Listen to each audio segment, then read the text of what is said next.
Colombianos, vamos a conocer los chats que pues enredan al ministro de Hacienda, Ricardo Bonilla, con Sneider Pinilla. Al parecer, pues el ministro presionaba para que unos contratos se redirigieran, pero pues falta ver las investigaciones.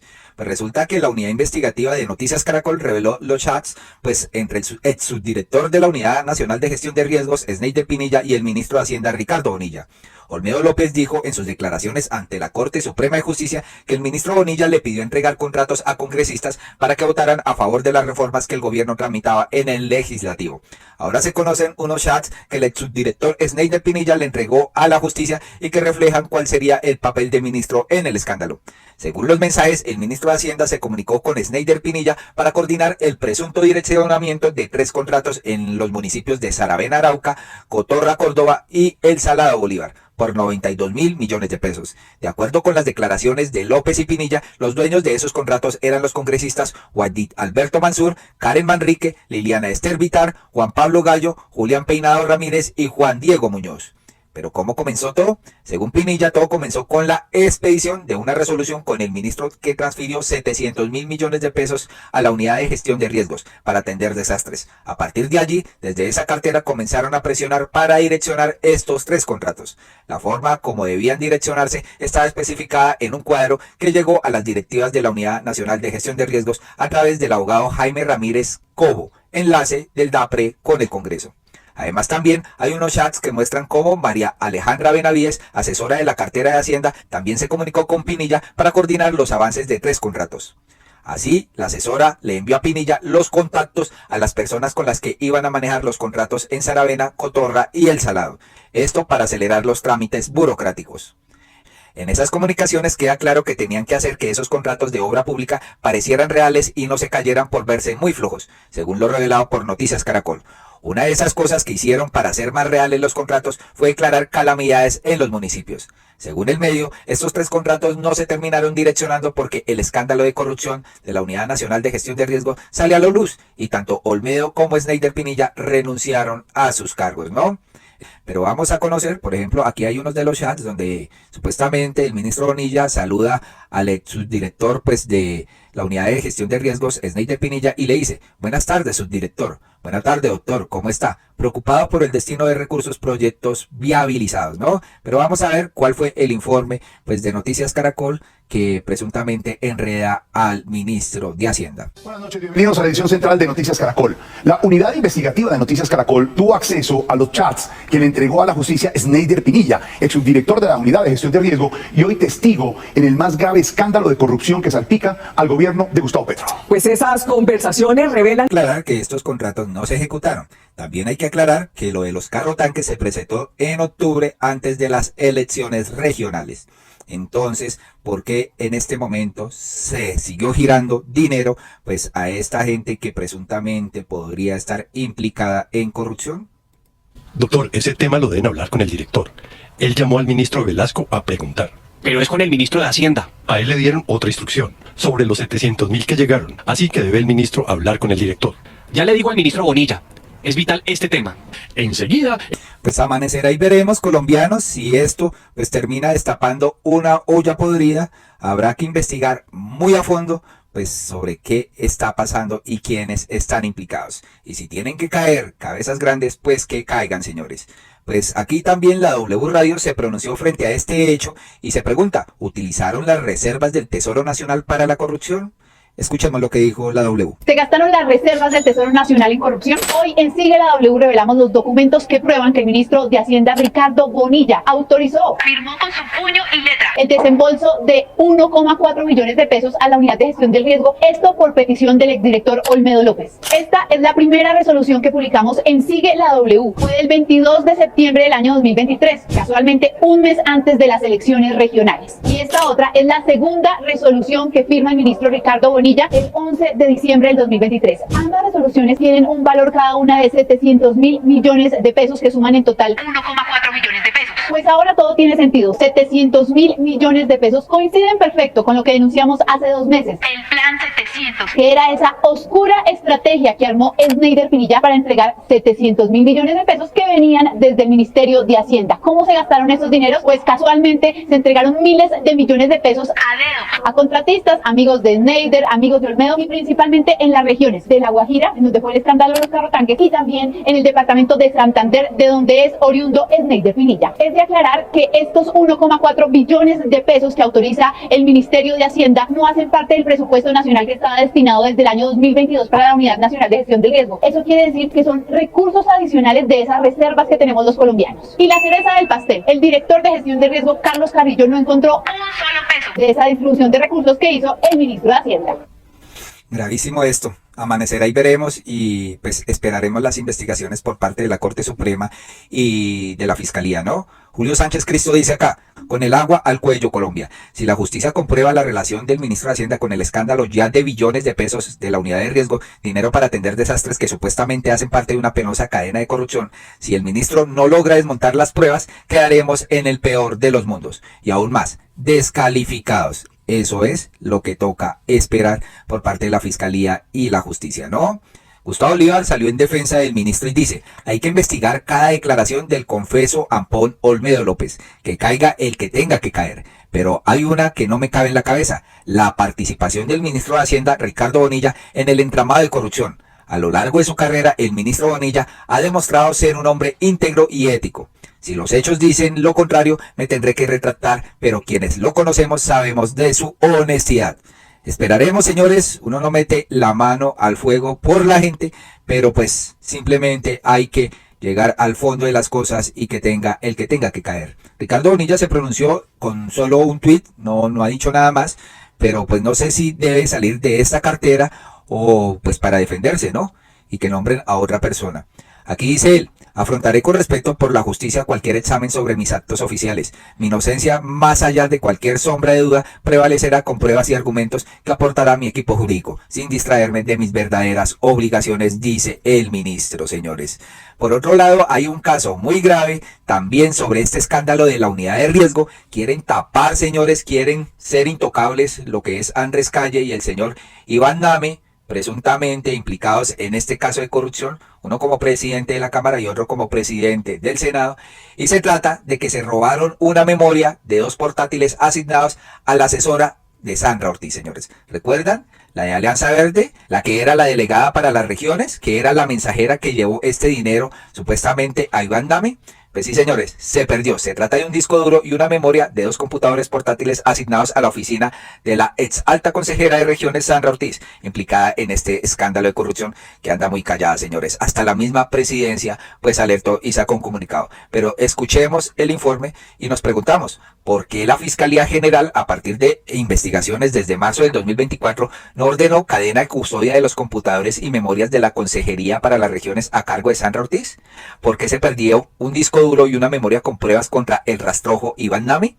¿Por qué el exdirector de Duque trabajaba en presidencia? Escuchemos.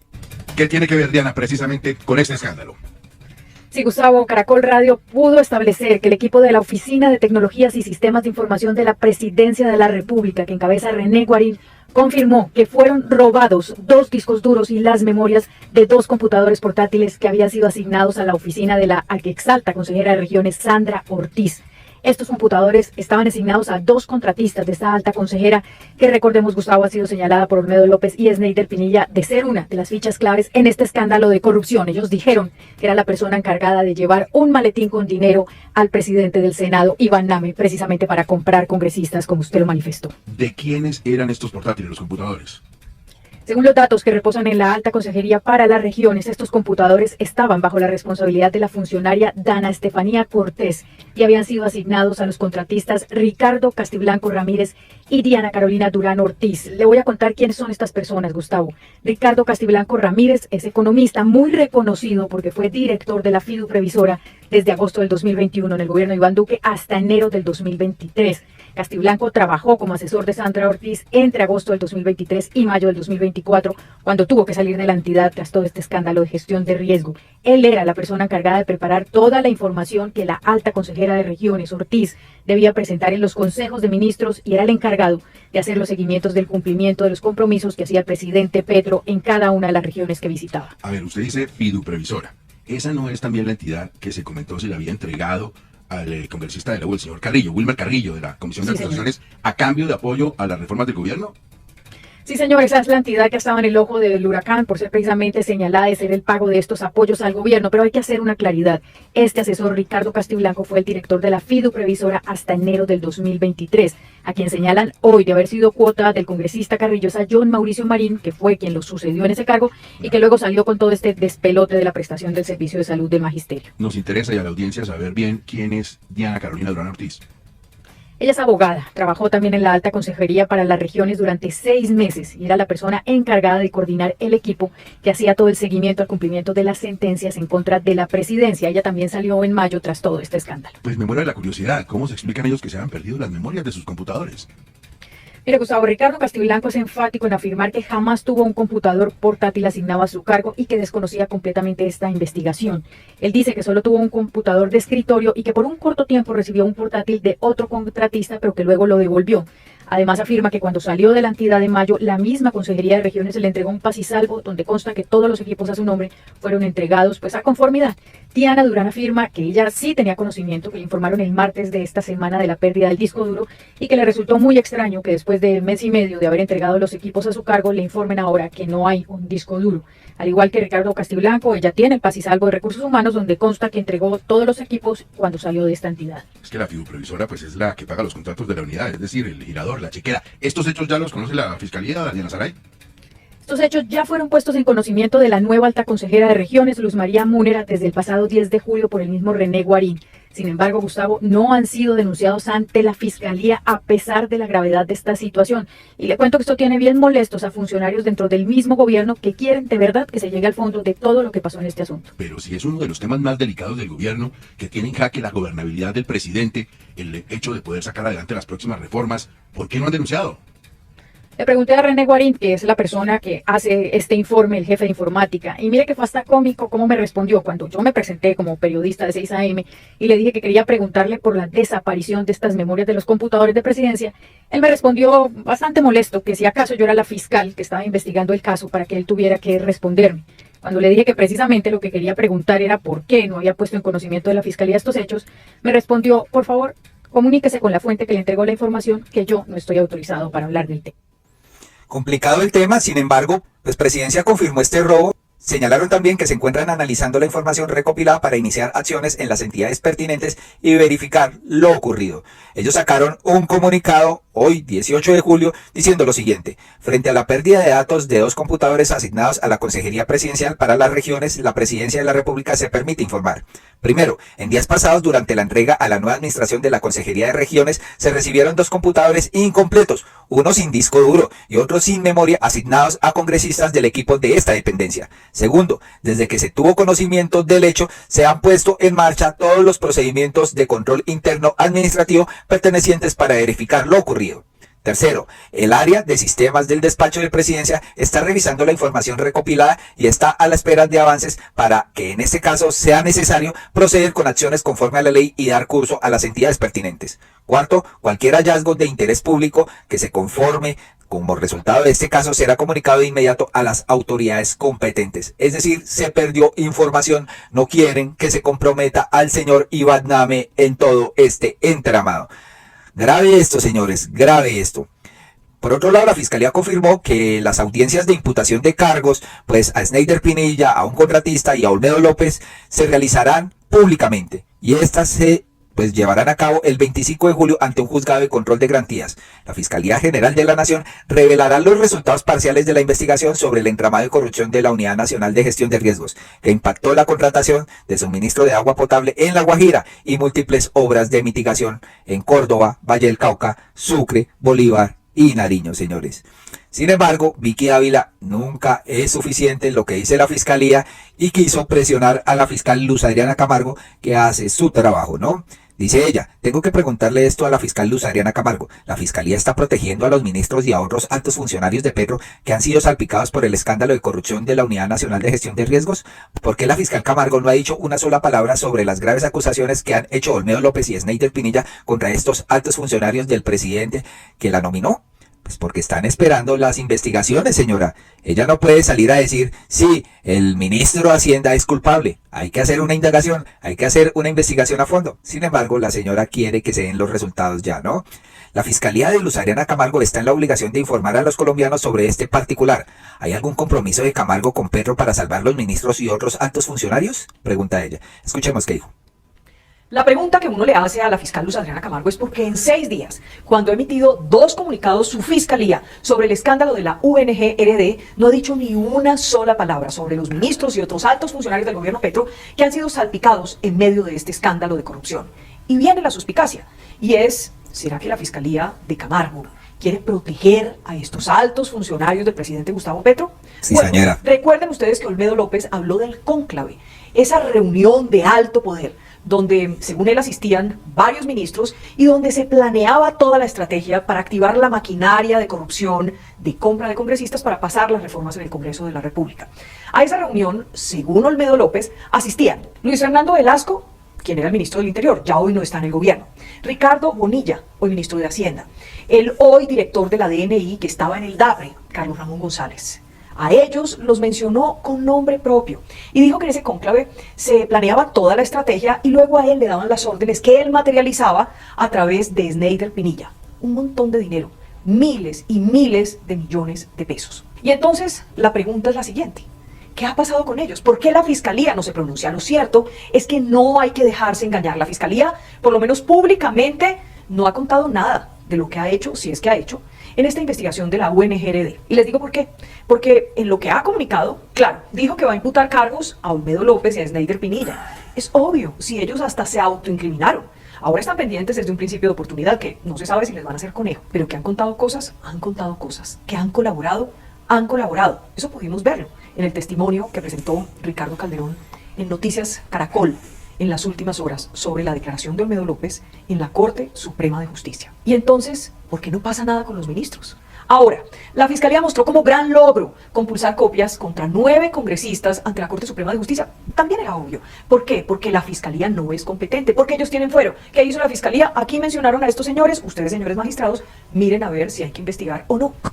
Así que en últimas estamos en ceros en la Fiscalía. Y la pregunta es, ¿qué va a pasar con los altos funcionarios del gobierno Petro? ¿Qué va a pasar con los ministros? ¿Qué va a pasar, por ejemplo, con Sandra Ortiz, la llamada mensajera, según Olmedo López y Sneider Pinilla, que llevó las maletas con plata al presidente del Senado, Iván Name? Queremos saber, ella salió en medio del escándalo del gobierno Petro. ¿Y qué va a pasar con los ministros de Salud y de Trabajo? Dice Olmedo López que ellos también estuvieron participando en alguna reunión, no se conocen mayores detalles. Estamos a la espera de que avance la investigación. Así que la fiscal debería informar a los colombianos qué ha pasado con la investigación que involucra a Velasco, a Bonilla, a González, a Ortiz y a otros ministros que han sido mencionados. No sé si es que la fiscalía de Luz Adriana Camargo anda muy ocupada, probablemente, ya que terminó dándole gusto esta fiscalía a Nicolás Petro, el hijo del presidente, quitándole del camino al fiscal Mario Burgos, quien había llevado a Nicolás a juicio. Pues ¡prum!, lo sacaron del caso. Y ahora la fiscalía de Luz Adriana Camargo anda buscando un fiscalito que sí le guste al hijo del presidente. Oiga, qué señora tan cizañera, ¿no? Ah, un fiscalito. Señora, el señor Mario Burgos salió por la Comisión de Disciplina Judicial, señores. Presionó a Nicolás Petro con un testimonio bajo presión, señores. Su esposa está embarazada a punto de tener su hijo, ¿no? Por otro lado, publicó o filtraron el video de la captura. Publicó y filtraron el video del interrogatorio. Entonces, señora, si esto no es un abuso de poder del tal fiscal Mario Burgos, entonces la señora pretendía que no hubiera justicia. Pues sí, van a nombrar otro fiscal que realmente investigue al hijo del presidente y no cree, pues, casos mediáticos filtrando información a su revista, señora Vicky Dávila. Por otro lado, ella dice que el ministro Velasco y la ministra de Trabajo estuvieron en ciertas reuniones, pero que no tiene mayores detalles. Pues claro, no tienen mayores detalles porque se está investigando a fondo y porque ya no le filtran la información como lo hacía el fiscal Barbosa y también la señora Marta Mancera, ¿no? Es aquí la impotencia de la señora que no tiene absolutamente nada y que no le filtran información, entonces se dedica a rajar sobre la gestión de la fiscal Luz Adriana Camargo. Increíble. De la República. Ay, fiscal, por favor, que no se note tanto que su nominador fue el presidente Gustavo Petro. Que no se note tanto eso de fiscal de bolsillo. ¿Qué tal la cizañera esta mujer? Definitivamente. Aquí le dicen, señora, y la niña política y el narcoembajador y cielo génico no pregunta en qué estado están esos procesos. ¿Recuerdan a la señora Vicky Ávila? San Clemente sí sabía. Ay, sí, pero no se puede decir, jueputa. Esto era lo que decían ellos bajo cuerda, ¿no? Vicky quiere que la fiscal... Otra persona dice, Vicky quiere que la fiscal viole la reserva tal como lo hacía su predecesor Barbosa, señores. Ahí están pintados la reserva. Otra persona le dice, la respuesta es simple, no hay pruebas. Esperaremos qué pasa con esto, pero definitivamente Vicky Ávila es la persona más cizañera que yo conozco. Sin pruebas ni nada, pues deja como el humo en el aire, ¿no? Para que el colombiano crea en lo que dice esta señora. Colombianos, hasta acá este video, por favor compartan, suscríbanse y nos vemos en uno próximo. Muchas gracias por escucharnos.